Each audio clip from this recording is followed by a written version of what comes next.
नाजरीन अस्सलाम वालेकुम। खबरनामे में आपका खैर मकदम है। सबसे पहले नजर डालते हैं सुर्खियों पर। सेकुलर वोटों की तकसीम के लिए महबूब नगर से टीआरएस का मुस्लिम उम्मीदवार, दरियाफ्त करने पर केसीआर बरहम।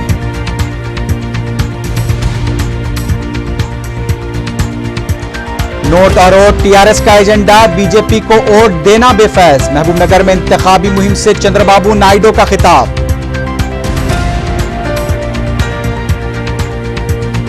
गोशा महल में सूदखोरों के खिलाफ बड़े पैमाने पर कार्रवाई, 8 गिरफ्तार। अर्चना फाइनेंस कंपनी के खिलाफ भी कार्रवाई। और दिन के औकात में घरों में डाका डालने वाला एक शख्स गिरफ्तार। मसरूका तिलाई जेवरात और नकद रकम बरामद।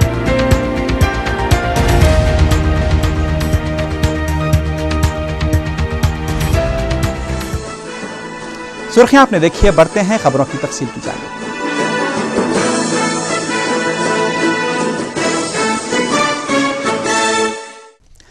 महबूबनगर के जिमनी इंतखाब में टीआरएस ने मुस्लिम उम्मीदवार को खड़ा किया है, जहां बीजेपी भी मुकाबला कर रही है। सेकुलर वोटों की तकसीम और से बीजेपी को होने वाले मुमकिना फायदे से मुताल्लिक एक सवाल पर टीआरएस सदर केसीआर बरहम हो गए। एक प्रेस कॉन्फ्रेंस में उन्होंने दावा किया कि महबूबनगर से टीआरएस का उम्मीदवार इलेक्शन से पहले ही कामयाब है। बीजेपी ने दीगर 5 हलकों से टीआरएस की तायद का ऐलान किया है और महबूबनगर से टीआरएस उम्मीदवार की तायद के बजाय अपना उम्मीदवार खड़ा करने का फैसला किया था। इस सिलसिले में बीजेपी के साथ टीआरएस की खुफिया मुफाहमत और जेएसी के रोल के पस मंजर में पूछे गए सवाल पर केसीआर मजीद बरहम हो गए और सवालात का जवाब देने से इनकार कर दिया। सदर टीआरएस ने कहा कि जेएसी ने महबूबनगर में किसी भी उम्मीदवार की तायद नहीं की है। इस बयान से बात साफ हो जाती है कि जेएसी टीआरएस के 5 उम्मीदवारों की तायद कर रही है और महबूबनगर से मुस्लिम उम्मीदवार की तायद करने का कोई फैसला नहीं किया है।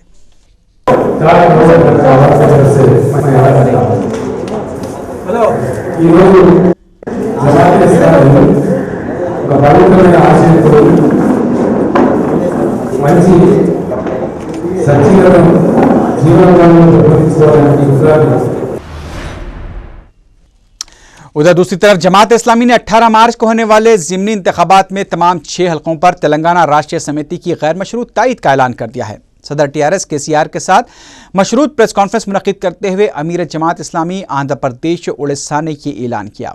जमात इस्लामी के अमीर से जब ये पूछा गया कि वो किस बुनियाद पर टीआरएस की गैर मशरूत तायद कर रहे हैं तो उन्होंने जवाब दिया कि केसीआर के वादों की बुनियाद पर वो तायद कर रहे हैं।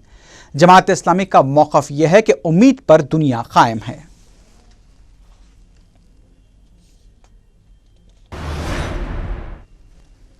सदर तेलुगुदेशम चंद्रबाबू नायडू ने महबूबनगर में पार्टी उम्मीदवार की इंतखाबी मुहिम से खिताब करते हुए कहा कि उन्होंने कभी भी अलहदा तेलंगाना की मुखालिफत नहीं की है और ना ही मुस्तकबिल में उसकी मुखालिफत करेंगे। महबूबनगर में इंतखाबी रैली के दौरान चंद्रबाबू नायडू ने कहा कि तेलंगाना पर फैसला लेना कांग्रेस की जिम्मेदारी है। चंद्रबाबू नायडू ने सवाल किया कि बार बार जिमनी इंतखाबात मुसल्लत करने से क्या तेलंगाना हासिल हो जाएगा। उन्होंने कहा कि रियासत में कांग्रेस और बीजेपी की हालत अबतर हो चुकी है। चंद्रबाबू नायडू ने कहा कि बीजेपी को वोट देने से कुछ हासिल नहीं होगा। उन्होंने टीआरएस सरबराह केसीआर को शदीद तनकीद का निशाना बनाते हुए कहा कि उनके रहम करम पर ही केसीआर पार्लियामेंट के लिए मुंतखब हुए थे। उन्होंने कहा कि नोट, वोट और सीट टीआरएस का वाहिद एजेंडा है।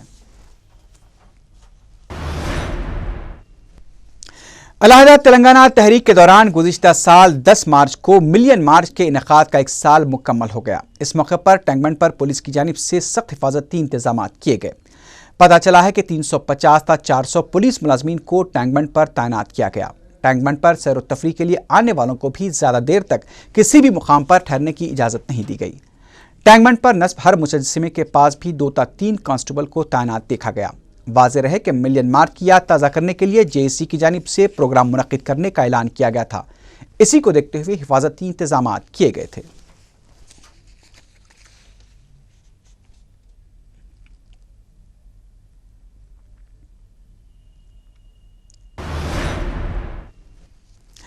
एससी तबके से ताल्लुक रखने वाले जी प्रसाद कुमार को वजीर टेक्सटाइल, आर महन को विप और आर पद्माराजू को कौंसल विप बनाए जाने पर कांग्रेस एससी शोबे की जानिब से गांधी भवन में तकरीब मुनक्किद की गई। इस मौके पर वजीर टेक्सटाइल ने अज़्म का इजहार किया कि वह एससी तबके के मफादात के लिए काम करते रहेंगे। उन्होंने कहा कि कांग्रेस हुकूमत दर्ज फहरिस्त तबकात की फलाह बहबूद और तरक्की के लिए कई इक़दाम कर रही है। एससी शोबे की जानिब से प्रसाद कुमार, आर मोहन और पद्माराजू को तहनीत भी पेश की गई।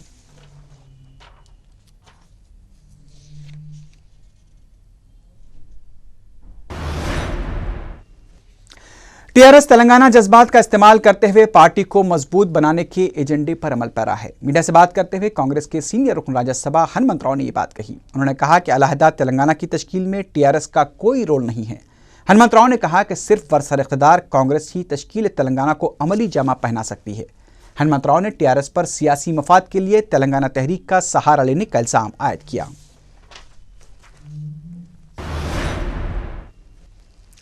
तेलुगुदेशम तेलंगाना फोरम के लीडर एम नरसिम्हलू ने टीआरएस सरबराह केसीआर के खिलाफ अपनी तनकीदों का सिलसिला जारी रखते हुए फिर एक बार कहा है कि हुसूल तेलंगाना में केसीआर ही सबसे बड़ी रुकावट है। एम नरसिम्हलू ने अलहदा तेलंगाना तहरीक के लिए केसीआर की नाकाम हिकमत अमली की 5 हिस्सों पर मुश्तमिल एक सीडी जारी की। इस मौके पर एम नरसिम्हलू ने कहा कि केसीआर ने अपने अफराद खानदान को जिस तरह से फायदा पहुंचाया है वो जल्द ही उसका पर्दाफाश करेंगे। उन्होंने केसीआर को पार्टी खत्म करते हुए खुले मुबाहिस का चैलेंज किया। एम नरसिम्हलू ने कहा कि केसीआर ने कभी भी मरकजी हुकूमत से अलहदा तेलंगाना मसले पर संजीदा नुमाइंदगी नहीं की और न ही मरकजी हुकूमत के खिलाफ कोई बयान दिया। అధికారంలో లేని పార్టీని ఆడిపోసుకోవడం, చంద్రబాబు నాయుడు గారు తిట్టుకు డబ్బు ఎంత ముడుతుంది కేసీఆర్? ఎన్ని మూటలు తెచ్చుకుంటున్నావు బిడ్డ? ఎన్ని కోట్లు తెచ్చుకుంటున్నావు? నువ్వు చిల్లరగా అయిపోయినావు. కేంద్ర ప్రభుత్వం దగ్గర నీ మాట ఇంటరా? 100 ఏళ్ల కాంగ్రెస్ పార్టీ మొసలది వచ్చిన నెల పిక్కతిన అలవాటు ఉన్నటువంటి దాంట్లో మొసలి నోట్ల పడ్డము. నువ్వు బయటకు వస్తావా దాంట్లో నుంచి? నీ చిత్తా అంతా సోనియా గాంధీ దగ్గర ఉన్నది, నీ పాపాలన్నీ సోనియా గాంధీ దగ్గర. నువ్వు అంటే సిబిఐ ఎంక్వైరీ వేస్తామంటున్నారు. అందుకే నువ్వు ఫామ్ హౌస్ అంటున్నావు. పార్లమెంట్లో అడిగేయడానికి కూడా నీకు శక్తి లేదు. रेलवे मुसाफरीन के लिए खुशखबरी है। अब रेलवे मुसाफरीन अपना टिकट 120 दिन पहले भी खरीद सकते हैं। साउथ सेंट्रल रेलवे के सीपीआरओ के समसिवाराव ने बताया कि 10 फरवरी से ही इस सहूलत का आगाज हो चुका है। इससे पहले 90 दिन कबल ही टिकट खरीदने की सहूलत दस्तियाब थी, जिसमें मजीद 30 दिन का इजाफा किया गया है।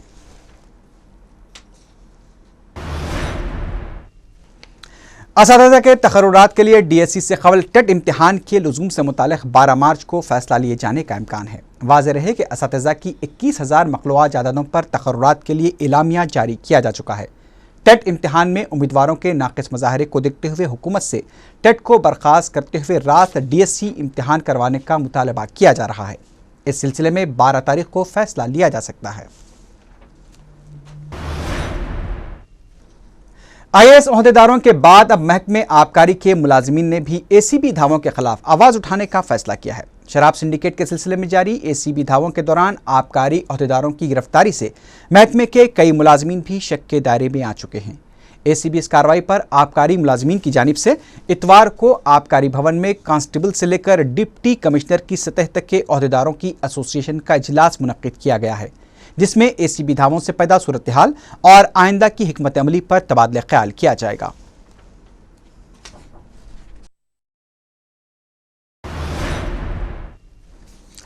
दिल्ली की बाबा जर्दा कंपनी की शिकायत पर दिल्ली की एक पुलिस टीम हैदराबाद आई है। वो फलकनुमा में नकली बाबा जर्दा तैयार करने वालों को हिरासत में लेकर फलकनुमा पुलिस स्टेशन पहुंची, लेकिन बताया जाता है कि फलकनुमा पुलिस ने यह कहते हुए 4 मुलजिमीन के खिलाफ मुकदमा दर्ज करने से इनकार कर दिया कि कंपनी के मालिक को शख्सी तौर पर पुलिस स्टेशन हाजिर होकर शिकायत दर्ज करवानी चाहिए।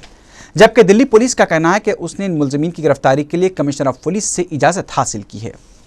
जो चाहते हैं वो रिस्पॉन्स मिल नहीं रहा। अब की बार हमने कमीशन से रेड किया, लेकिन फिर भी इसका इतना जो ज़्यादा रिस्पॉन्स नहीं मिला। बार बार रेड करने पे भी हमें कोई इतना बड़ा रिस्पॉन्स नहीं मिल रहा, जिसमें हम बार बार परेशान होता है और कंपनी को इतना लॉस होता है कि 1 करोड़ पे परसेंट हमारी कंपनी 30 लाख रुपये ये टैक्स देता है 1 करोड़ पे। और ये यहाँ पे डुप्लीकेट जितना भी चल रहा है, डुप्लीकेट होने के कारण हमारी कंपनी में बार बार यहाँ पे पिछली बार जब हमने रेड किया 2011 में। महकमे बरखी की कारकर्दगी कोई ढकी छुपी बात नहीं है। कहीं बरखी का खंभा झुका हुआ है तो कहीं बरखी तार सड़क पर झूल रहे हैं, कहीं ट्रांसफार्मर का स्विच बोर्ड खुला है। हफ्ते की सुबह फसलांसर के इलाके में बरखी सर्विस वायर में चिंगारियां निकलने से एक नीचे के दरख्त को आग लगने से झाड़ का एक डाला जलकर नीचे गिर पड़ा। शुक्र इस बात का है कि उस वक्त वहां से कोई नहीं गुजर रहा था। आमतौर पर इस सड़क पर स्कूली तलबा गुजरते हैं। चिंतलमेट राजेंद्र नगर के इलाकों में रहने वालों को ड्रेनेज के मसाइल का सामना करना पड़ रहा है। मुकामी अफराद ने मीडिया को बताया कि अरसे दराज से मेनहोल का पानी सड़कों पर बह रहा है। महकमे आबरसानी से कई दफा शिकायत करने के बावजूद तसाहुल से काम लिया जा रहा है। उन्होंने तेलुगुदेशम के रुकन असम्बली प्रकाश गौड़ पर तनकीद करते हुए कहा कि वो इस मसले को नज़रअंदाज करते हुए दूसरे इलाकों में तरक्याती काम कर रहे हैं।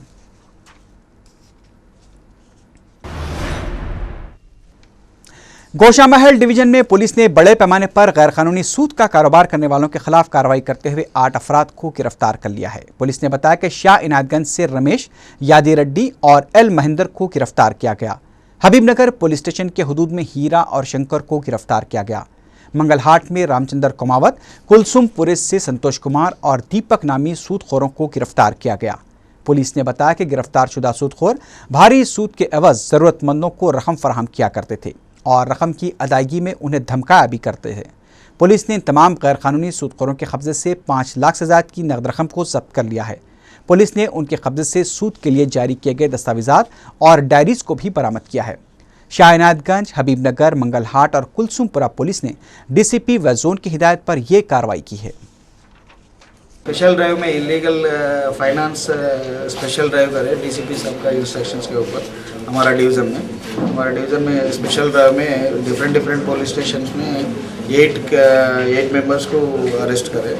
उसमें 5,13,080 रुपीज़ रिकवरी करे। अगर ऐसा ड्राइव चल रहा है अभी, अगर कोई भी इंफॉर्मेशन है तो आप उसके ऊपर भी एक्ट करके दूसरों को भी गिरफ्तार कर लेते हैं। उधर ईस्ट जोन टास्क फोर्स की टीम ने चादरघाट पुलिस के साथ मुश्तरका कार्रवाई करते हुए सरकारी व मौज़िफ मुलाजिमीन के अलावा ज़रूरतमंदों को भारी शरह सूद पर गैर कानूनी तरीके से रकम फराहम करने के सिलसिले में एक शख्स को गिरफ्तार कर लिया है।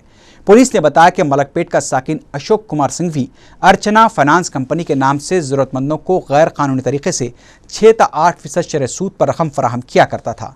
पुलिस ने बताया कि अशोक कुमार ज़रूरतमंदों से जमानत के तौर पर उनके ATM कार्ड्स और सादा चेक्स भी हासिल किया करता था। पुलिस के मुताबिक अशोक कुमार ने 35 लाख तक की रकम अपने कारोबार में लगा रखी थी। पुलिस ने अशोक कुमार के कब्जे से 45 ATM कार्ड्स, 177 चेक्स, मुतासरीन की तफसीलात पर मुबनी कापियां और 28,000 रुपए नकद रकम बरामद कर ली है। मारुति इंस्पेक्टर की सदारत में है, उनको कल को इंफॉर्मेशन आया था कि Archana finance company Malakpet rice mills के पास में है। वो कुछ लोगों से वो बहुत ज़्यादा इंटरेस्ट चार्ज कर रहा बोल के कुछ इन्फॉर्मेशन आया था। तो इन्फॉर्मेशन आने के बाद में मारुति साहब अपनी टीम के साथ में चादरघाट पुलिस के कुछ अफसरान को लेके वो फाइनेंस कंपनी में रेड किए। रेड के दौरान वहाँ पर ये पता चला कि ये फाइनेंस कंपनी 4 साल से लोगों को हैंड लोन्स, दूसरे तरह के लोन्स दे रहे हैं। लोन्स देने का तरीका इनका बिल्कुल गैर कानूनी पाया गया। इनके फाइनेंस कंपनी में 45 अलग अलग बैंक के ATM कार्ड्स और 177 ब्लैंक चेक्स और 28,000 रुपये नगद बरामद किए। इनका rate of interest records verify करने का पता चला कि महीने का 8 से 10% तक महीने का इंटरेस्ट चार्ज कर रहे हैं, जो कि कहीं भी नहीं है। एसआर नगर पुलिस ने दिन के औकात में घरों में डाका डालने वाले एक डाकू को गिरफ्तार करके उसके कब्जे से हीरे जड़े 127 ग्राम तिलाई जेवरात और 1 लाख रुपए नकद रकम बरामद कर ली। एडिशनल डीसीपी व जोन M रविंदर रेड्डी ने मीडिया को बताया कि गुंटूर के मुतवत्तिन 38 साला रायापति वेंकटराव को गिरफ्तार करके तफ्तीश करने पर उसने अपने जुर्म का इकरार कर लिया और बताया कि वो ताश खेलने का आदी है और इस लत में उसने अपने गुंटूर की 50 एकड़ अराजी फरोख्त करके कंट्री क्लब में जुआ खेलकर उड़ा दी। पुलिस ने बताया कि गुज़िश्ता 3 सालों से हैदराबाद के मुख्तलिफ मकामात में चोरियां कर रहा था। वह मुथूट फाइनेंस, मणिपुर फाइनेंस, गुंटूर और IIFL फाइनेंस सतपल्ली में 30 लाख रुपए मालियाती अशिया बतौर रहन रख चुका है। पुलिस ने बताया कि उसके खिलाफ SR नगर पुलिस में 8, पंजागुट्टा पुलिस में 4 और बंजारा हिल्स पुलिस में 1 केस दर्ज है। पुलिस ने मबाकी मसरूखा माल बरामद करने के लिए गिरफ्तारशुदा शख्स को अदालत से अपनी तहवील में ले लिया है।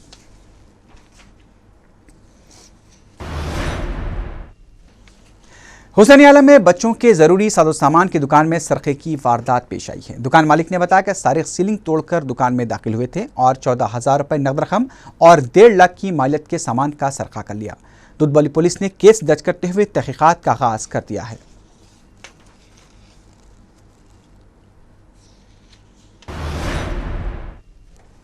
किशनबाग 9 नंबर सड़क पर एक नामालूम शख्स गाड़ी की टक्कर से हलाक हो गया। मुकामी अवाम ने हफ्ते की सुबह सड़क पर लाश देखकर पुलिस को इत्तला दी। हादसा किस तरह पेश आया, इसकी तफसीलात का पता नहीं चल पाया है। राजेंद्र नगर पुलिस ने केस दर्ज कर लिया है। मुतवफ़ी के वर्सा की तलाश जारी है।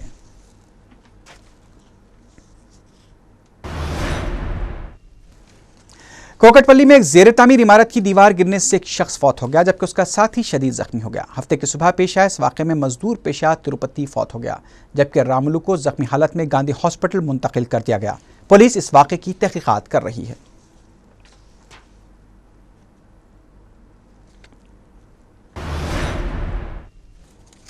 अजीज बाग के एक मकान में आग लगने से 4 लाख रुपए मालियाती साजो सामान जलकर खाकिस्तर हो गया। इंस्पेक्टर गोलकुंडा पुलिस वहीदुद्दीन ने बताया कि मकान की मालिका सुबह के औकात में कपड़े इस्त्री कर रही थी कि अचानक बरक़ी सरबराही मसदूद हो गई, जिसकी वजह से वो इस्त्री बंद करना भूल गई और इस्त्री छोड़कर अपने बच्चे के साथ घर के बाहर चली गई।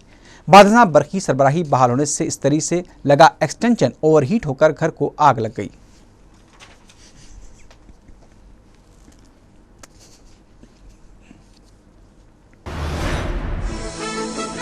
आखिर में सुर्खियों पर एक बार फिर नजर डालते हैं।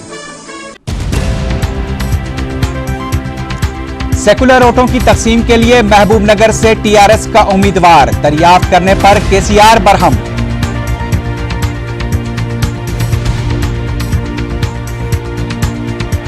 नोट और वोट TRS का एजेंडा, बीजेपी को वोट देना बेफैज। महबूबनगर में इंतखाबी मुहिम से चंद्रबाबू नायडू का खिताब।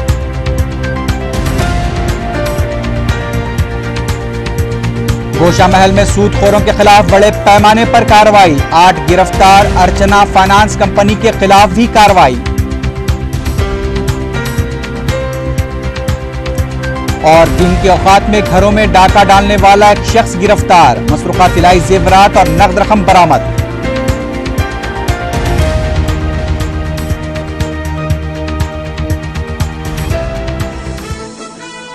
इसी के साथ ही खबरनामा अख्ताम को पहुंचा। अल्लाह हाफिज।